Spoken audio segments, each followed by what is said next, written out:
Today my guest on the podcast is Penny Grennan, Chair of the Hexham Bluegrass Festival. Hello Penny. Hello.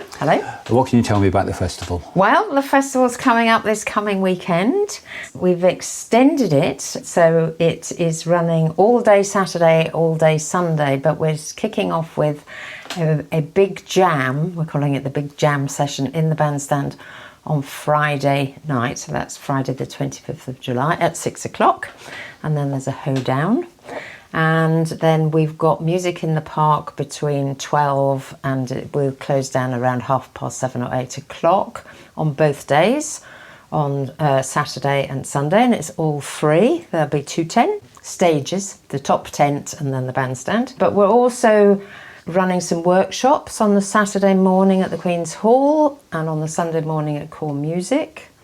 We've got a clog dancing workshop on Sunday on the Abbey Flags. The Victorian Tap has reopened, and so we're running an old time music session in there on Saturday night. And then we've got the Tannery for Saturday night and Sunday.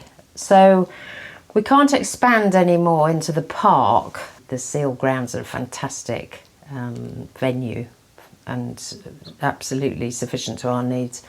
So we've expanded into the town this year. So it is bigger. It's a similar format, but it is bigger than last year. And the other thing that we're trying to also encourage is that we need to give the sound men a break during the 2 days. So there will be jam sessions happening. So we encourage visitors to bring their instruments as well. So it's becoming more participatory in some respects. Will the jam sessions be led by somebody? Yes, so what we're doing is on our website we've actually published some of the songs and tunes that we're going to play that people actually will probably know. They're quite popular ones. But I'm in the process of writing up big sheets that will be on a flip chart so that people can follow and be led by members of the Hexham Bluegrass group.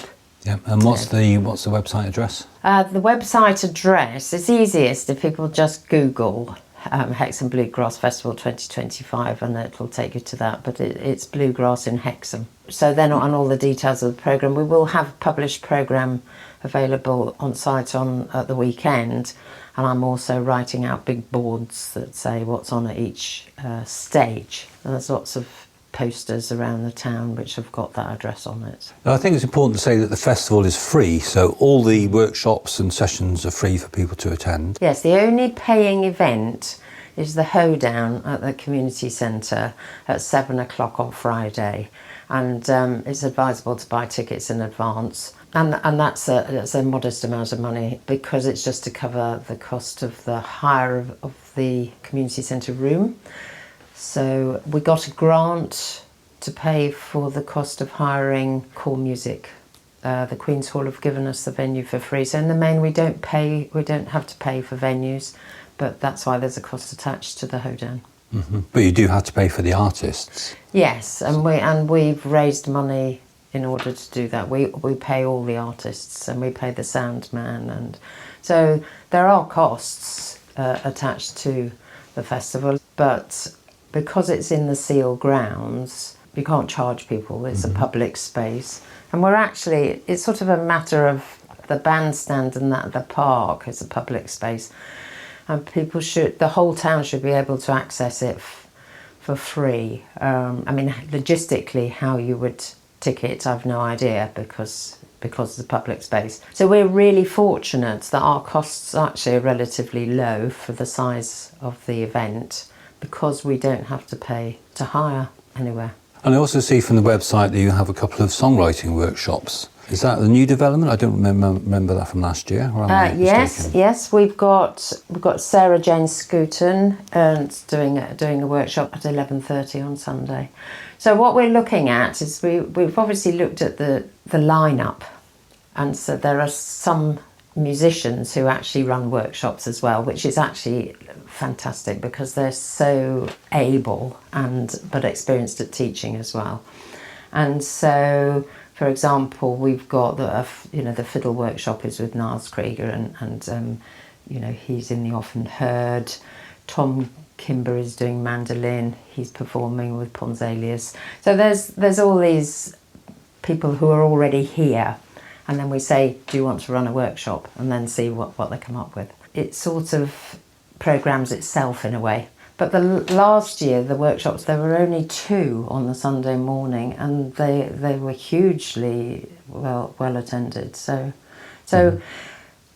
it's quite interesting because we're a town festival, and I didn't really understand the implications of that to start with. Usually a festival is held in a field where people camp, and so they bring their instruments with them and they have their instruments on site. Because of the location of our festival, it has so far been much more around coming and listening. And so because people, parking wherever or coming by train or whatever, they don't want to carry their instruments if they don't know that there's participation available. Yeah. So we're really pushing that side of it at the moment, because a lot of people who go to any festivals are musicians as well.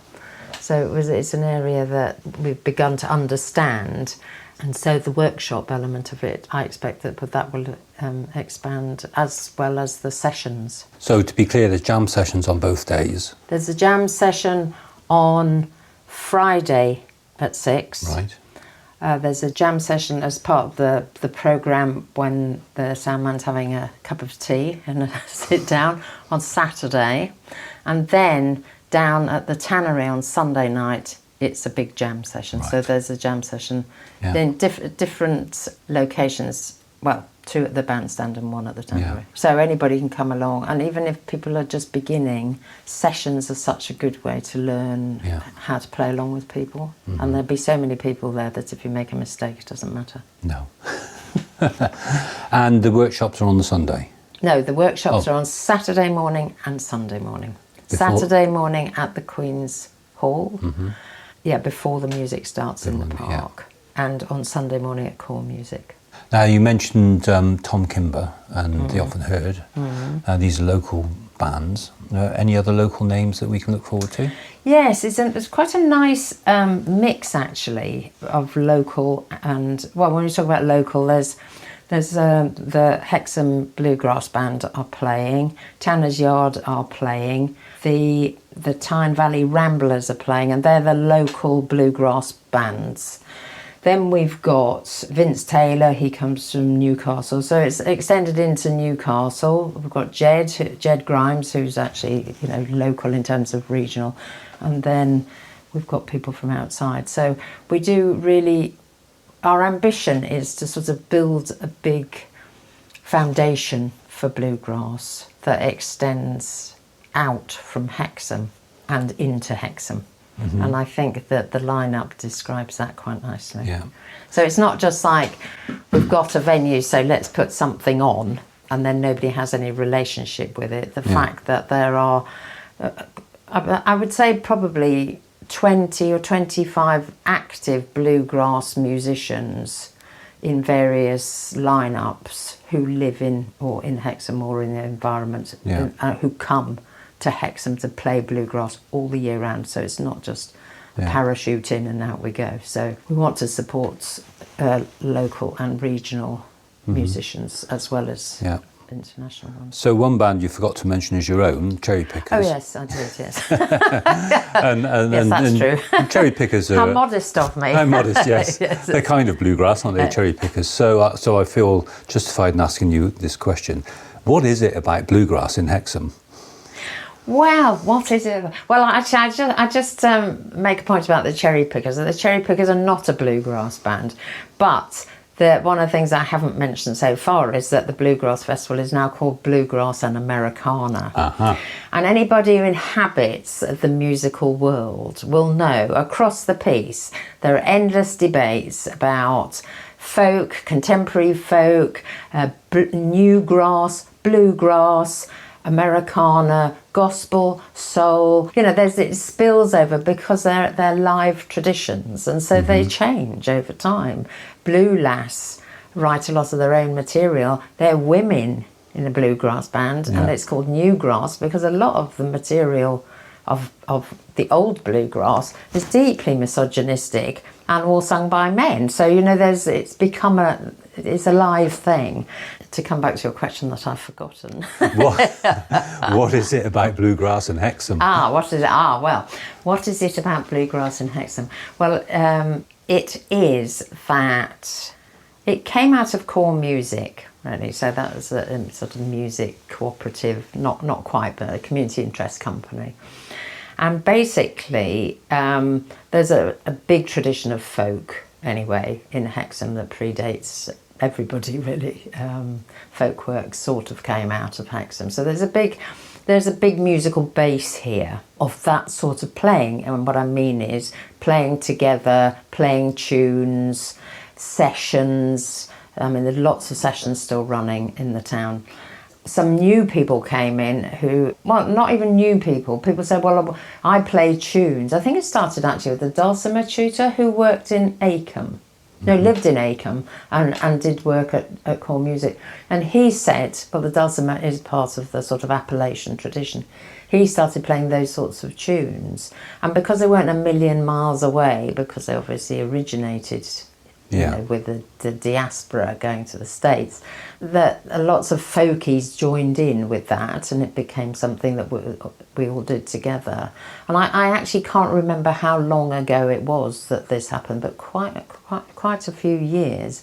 And then people got together and said, well, actually, I'd like to play bluegrass.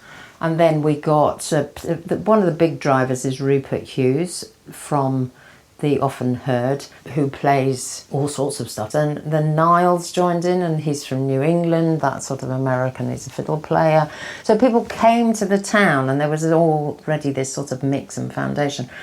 But one of the key things that led us to doing the festival was the fact that Rupert had an ambition that Hexham should become the bluegrass centre of the Northeast, because the Americana Festival, which was held at the Sage, stopped. That was a massive platform. The Jumping Hot Club is still going in Newcastle, and that does Americana and bluegrass and all sorts of sort of country stuff. That's always been there, but that's very much a go and listen to a concert setup, which is fantastic. It's been going for a long time. And then Moniaive was the other bluegrass festival up in Scotland, and that stopped. So suddenly there was a gap. And so the interest hasn't gone away. It's just emerged somewhere else, which is here. Yeah. And I think that's what it is. But quite often I think to myself, I don't know, why do we all like bluegrass? Because, you know, it's tales of misery and hardship. But the tunes, you know, done to very jolly music. You know, it's really sort of caught on. It's very interesting. And we went into Americana as well because of those sort of blurred boundaries. But a lot of the stuff that the bands were doing, basically, if you were being a purist, was Americana. So we've got this sort of umbrella now. And of course, Americana's huge. Who knows what will happen? But yeah, that explains why little old Hexham has become a sort of focal point, and people travel quite a long way to come to the festival. What's the furthest that they've travelled from that you know of? I think there were people who were coming from the southwest, and obviously there's foreign visitors, but we can't actually claim that they specifically come to the festival, even though we'd like to claim that. I think genre labels are a bit unhelpful, aren't they? Musicians hate them, but it's handy for marketing your stuff and presenting it to the public so they get a handle on what's to come. But as you say, bluegrass now is not the same thing that Bill Monroe invented in the 40s. It's something, a much broader heading.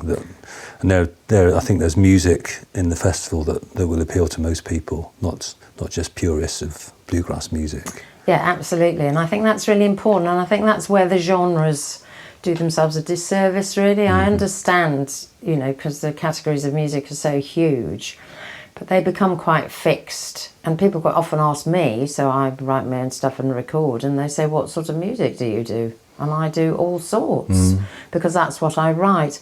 You know, we've never met anybody who's been to the festival who said you didn't play. There was nothing that I liked.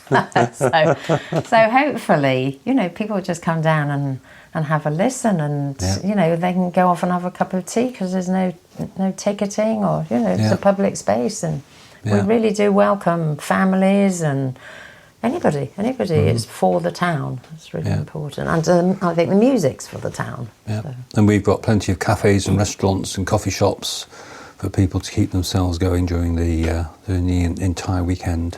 Yes, we have. So we made the decision right at the beginning, because of the difficulties of the site, that we would have no food or drink for sale on the site.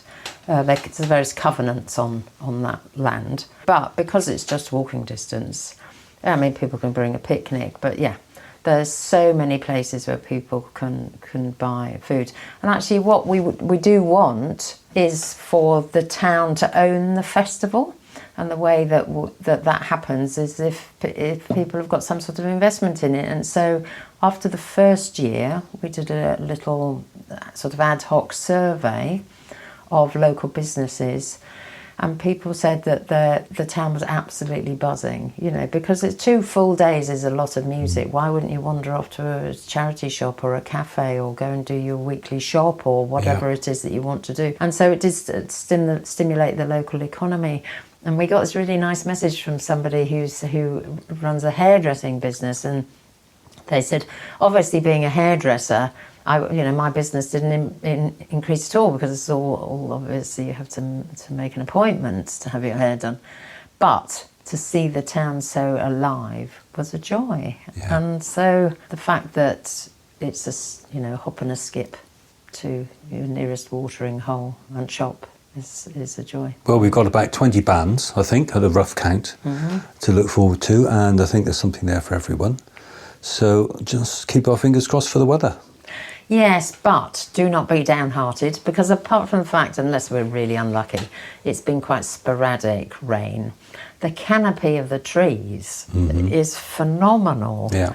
I mean, I suggest people bring umbrellas or whatever if it's looking a bit dodgy. But we've run bandstand sessions, particularly last year, where the weather was shocking every Sunday without fail, between 12 and 2. And people stayed because the canopies are so good. So, and you can always nip off and have a cup of tea and then come back when it's stopped raining. So, yes, come down. Good. Thank you, Penny. Thank you very much. See you there. Yep.